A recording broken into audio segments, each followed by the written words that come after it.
My name is Elaine Foster, and on my 77th birthday, I sat in the passenger seat of my daughter-in-law's SUV, pretending to admire how the Ohio winter made the sunlight look very clean. I kept my purse on my lap, not because I am fragile, but because it was heavier than it should have been. Tucked inside the lining was a GPS key fob and a phone with one message ready to send, a single word that would tell my attorney to act. It was a silly precaution. That's what I told myself as Megan merged onto the highway. I adjusted the scarf at my throat and let the fabric remind me I was still mine. Megan liked to call me Mom when she wanted something. Mom, she said now, honey at the edges. We're going somewhere special. You won't have to worry anymore. It'll be permanent. That word hit me the way black ice hits a tire. I kept a pleasant smile and watched the exit numbers float by like missed chances. Ahead, the skyline thinned and the fields opened, and I could smell the faint antiseptic you find in places where people are put away. I am not a woman easily frightened. I taught school, raised 3 children, buried a husband. But fear is not always a scream. Sometimes it's a polite heartbeat that refuses to slow. I slipped my thumb into the purse and pressed the message. The phone clicked the way a door clicks when hope is still on the other side. I kept breathing, counting quietly. Almost there. Megan chirped. You're going to love the community. They have movie nights, crafts. She used the voice people use with toddlers or dogs.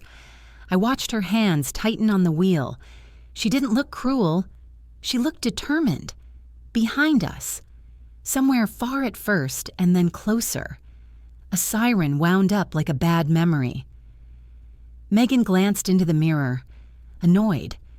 I kept my eyes on the forward road, the future narrowing to a single ramp, and told myself I would not be erased today. Red and blue spilled across the dashboard. Megan hissed and guided the SUV onto the shoulder. Unbelievable, she said, all tight jaw and shiny composure. I laced my fingers and pictured the birthday cake Henry promised to bring that evening, a small island of ordinary I could still believe in. Gravel popped under the trooper's boots. He stopped at my window first, young face under a brim, voice steady. License and registration, he said to Megan, and then to me. Ma'am, are you all right? I sent a message to my attorney, I answered. I'm being taken somewhere I don't want to go. Megan laughed, brittle and quick. Officer, I'm taking her to lunch. It's her birthday. She gets nervous when we try to surprise her. She lifted her eyebrows at me like we were sharing a joke. The trooper's glance flicked from my purse to my hands and back to my face. Whatever he saw made him shift his stance. Ma'am, would you step out of the vehicle? He asked. Megan's fingers tightened on the wheel. He noticed. Please. Cold air cleared my head when my shoes met the shoulder. He moved me toward the front of the car, where the wind stole the cleaner smell from the vents. Do you feel unsafe with this driver? He asked. I feel like I was promised lunch and delivered to a destination I didn't choose, I said, and I pressed a button that tells someone where I am. He nodded. Behind us. A second patrol car rolled in and stopped. The first trooper tapped the hood and addressed Megan in a tone that brooked no argument. Engine off and hands on the wheel. Then, to me, more gently. Mrs. Foster, we're contacting the number you texted. Would you wait here with me? I stood with him while the engine ticked and the sky brightened. Megan stared straight ahead, jaw set, the word permanent hanging in the air like frost. A radio crackled. Someone said my name the way you do when you want proof. The trooper exhaled, as if a puzzle piece had clicked. All right, he told me. We're going to get this straight. I believed him enough to breathe, but believing is one thing. Going home again would require its own kind of work. The second trooper approached with his radio still at his shoulder.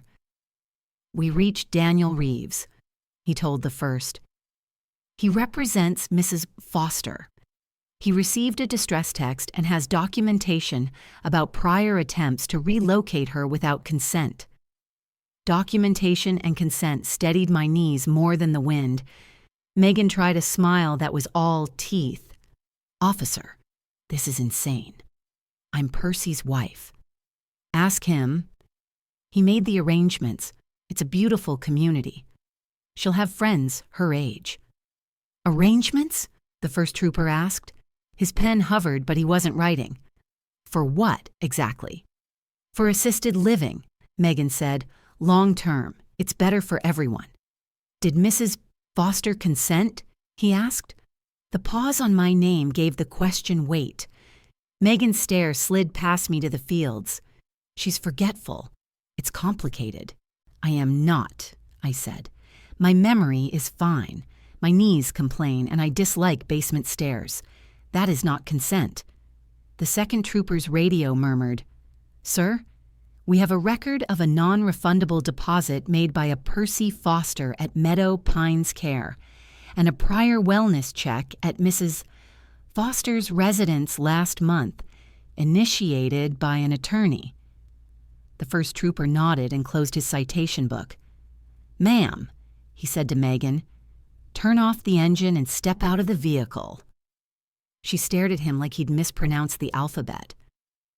On what grounds? She asked.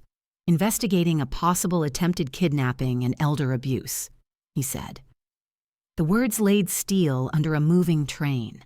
They cuffed her with the restraint of people who prefer not to use force, but will when they must. Megan's mouth worked, searching for a version of the truth she could live with. But no words arrived.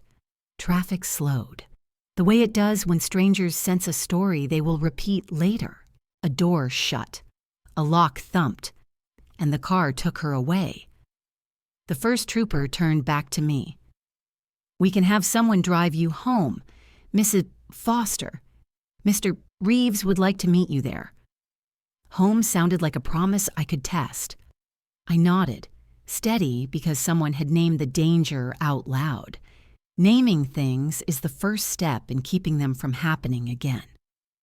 By the time the patrol car eased into my driveway, the sun had slipped behind the maple without committing to a sunset.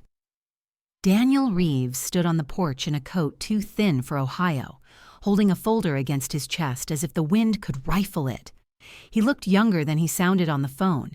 Hair the color of coffee left on a burner too long, eyes kind in a tired way. Mrs. Foster, he said, offering his hand. I'm glad you pressed send. So am I answered. I wish I hadn't needed to. Inside, he took the chair my husband used to favor for Sunday crosswords. He opened the folder and spoke in soft, precise sentences, the way a good doctor does. We have last month's wellness check. We have your email stating you do not consent to relocation. We have today's text. And we have notes indicating your son has been exploring your late husband's policy. Percy, I said. The name felt like a cracked tooth. He believes problems can be paid to be quiet. You are not a problem. You are a person. Daniel said. He slid over a draft declaration and pointed to where my initials should go. We'll file this if necessary. Today, I suggest we document what happened and tell your family the facts, on your terms. I looked at the wall where our children's school pictures used to hang, frame outlines still faint on the paint like ghosts who prefer order. Facts, I said. Yes? We drafted the email together at my kitchen table, the one with a dent from the time Percy dropped a can of tomatoes and swore he'd fix the floor. I kept my tone even. I wrote that I'd been promised lunch, that the car turned toward Meadow Pines without my consent, that the police intervened, that my attorney had been notified because I had seen a pattern forming. I wrote that I would decide where and how I lived until a doctor told me otherwise. When I hit send, the house felt like a bell that had been struck. Daniel gathered his things. Expect replies that feel like weather, he said. Storms have patterns too. I walked him to the door and watched the street settle. My phone buzzed on the table behind me. Then again. The storm arrived right on time. The first reply came from Henry, as I knew it would. My youngest has always been quick to stand where the ground feels right. Mom, I'm on my way after work. Do you want me to bring the cake early? I stared too long at the words bring the cake and had to sit down. I wrote back that any time was fine, that I wanted yellow with chocolate frosting, that I would make coffee. Marissa's message chimed in next with the urgency of a young person who recognizes a pattern before the older world does. Grandma. What happened is called elder abuse, and I've been reading about it for a class. I can come this weekend. Do you want me to research local resources? Her offer was not an opinion, it was a door propped open. I said yes, because saying yes is a way of taking up space again. Laura's response could have been a form letter. Mom, Percy has a plan. He just wants you safe. Maybe hear him out before making everyone upset.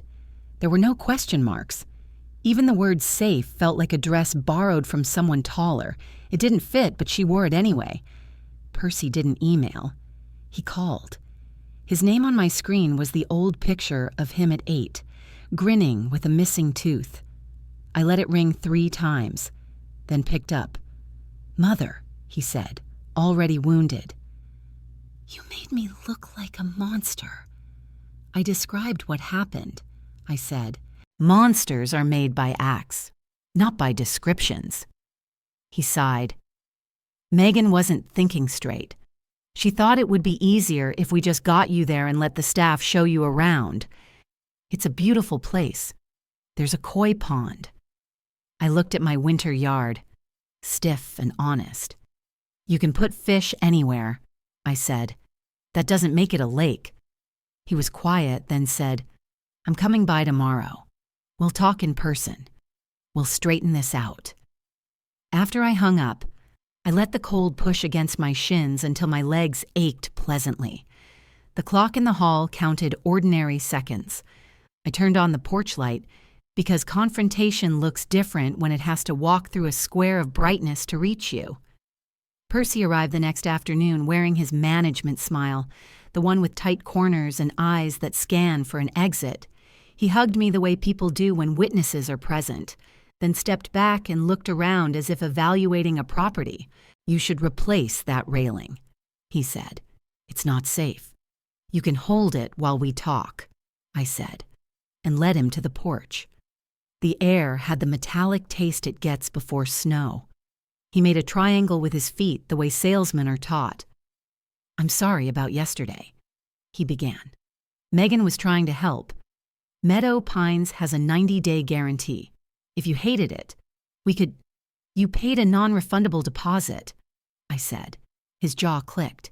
Daniel found the record. He also found notes you requested from Dad's insurance agent. A flush crept up his neck. It's not like that. It is like that, I said. You are drowning. You think moving me will fix your numbers. You see crises in columns, red now, black later, but I am not a column. I am the ledger. I can't be the bad guy for trying to make sure you're cared for, he said. Laura agrees. We talked as a family. You talked as a committee, I said. The subject was not invited. That is a hostile takeover by another name. He didn't sit. Tell me what you want, he said finally. Cancel any arrangement made without my signature. Stop touching policies that are not yours. Put in writing that my home, my decisions, and my accounts are mine until I say otherwise. Pay the fee for canceling the deposit you made with Meadow Pines. His eyes slid to the street, where a neighbor walked a dog who did not pull on the leash. That fee is steep, he said. So is losing a mother while she is still breathing, I answered. You don't get to balance that budget. He looked back at me, eyes wet in a way he tried to blink dry. You always talk like this when you're angry, he said, like a judge. Like a teacher, I corrected. The test isn't curved. It's pass or fail. He swallowed. "I'll call them," he said. "I'll fix it." He didn't say when. The week unraveled like a sweater caught on a nail. Daniel filed a statement with the court and sent letters that were polite, in the way knives are polite when kept in a drawer. Megan was booked and released pending arraignment. I answered questions on a recorded line about what had been said in the car, whether I had been touched, whether I had ever been diagnosed with anything that might impair my judgment. No, and no, I said, and wished the word no felt less like a shield and more like a door. Percy emailed a screenshot of a cancellation request to Meadow Pines and a bank transaction that made my stomach twist. Money we both knew he didn't have to spare. He didn't ask for thanks. He didn't apologize either. Laura texted that public drama helps no one. I answered that privacy is not the same as silence and turned my phone face down. At arraignment, Megan stood very straight. The prosecutor offered a plea, 9 months in county with time suspended pending 2 years of probation, restitution of the deposit, mandatory counseling, and a no-contact order with me. She stared at the table the way people stare when they finally see the bill in the flourishes of the menu. Her attorney whispered. She nodded once. I watched and did not enjoy it. Justice, when it is yours, is an odd-tasting thing. Afterward, Daniel and I sat in his car in the courthouse lot, the heater pulsing warm air at our shins. "You have a choice now," he said. "Live as you were and hope the lesson holds, or write a new chapter while the ink is still wet." "What would you do if I were your mother?" I asked. "I would want you near support," he said. "Near the granddaughter who understands the system you just navigated. Near son." The map of my life had been a triangle. Ohio at one point, my children at the other two. When my husband died, the triangle shifted. Now it wanted to become a line. Marissa had already sent links to apartments in a quiet California town. I pictured myself on a porch that faced west. I told Daniel I would think. By the time I reached home, I knew I was done thinking. I began to pack. The movers wrapped my life in paper that made a cheerful crackle every time they folded it. Henry carried boxes to the truck and told terrible jokes to keep his throat clear. Laura did not come. Percy appeared for an hour, put 2 boxes in his trunk, things he said he would repair on his own time, and left with a hug that felt like an IOU. When the front door shut behind me for the last time, I touched the wood and thanked the house out loud for having been a faithful witness. California smelled like citrus and exhaust and second chances. Marissa met me at the airport with coffee that was too sweet and a sign that said, "Welcome home" in letters cut from old magazines. The apartment we found together had a balcony with a stubborn geranium and a view of a street where neighbors actually met one another's eyes. I learned the way afternoon light pools in corners out here, a gold I'd only seen in movie posters. Healing is not a word I use lightly, but the body keeps an honest ledger. I slept through the night. My knees lowered their complaints. I joined a Tai Chi group in the park where people moved like careful clouds. After class, a woman named Rosalie said her sister had been pressured into a trial stay that felt like a trap. I wrote down Daniel's number and remembered how rage becomes useful when it's pointed at the right door.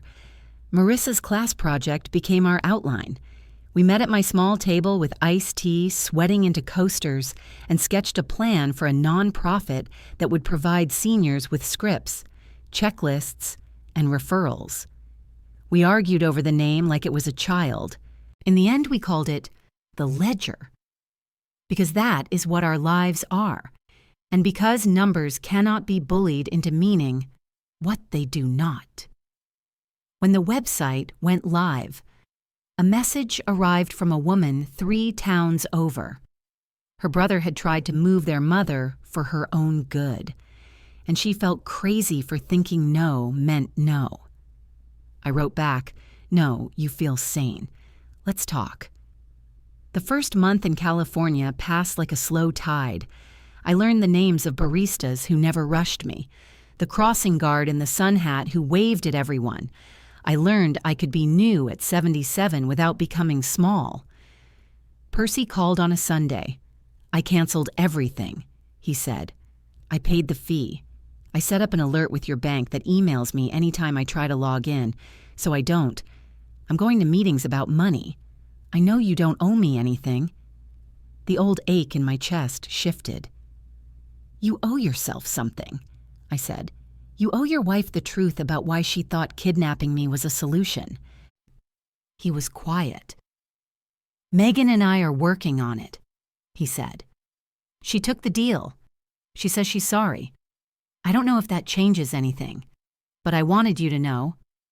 I hope it changes her, I said, and I hope you remember that help is not control with a nicer hat. After we hung up, I stood on the balcony while traffic braided into a hush. Laura hadn't called. Maybe she would. Maybe her version of love required distance. I could not do her work. What I could do was keep my door open. Marissa and I hosted our first workshop at the community center.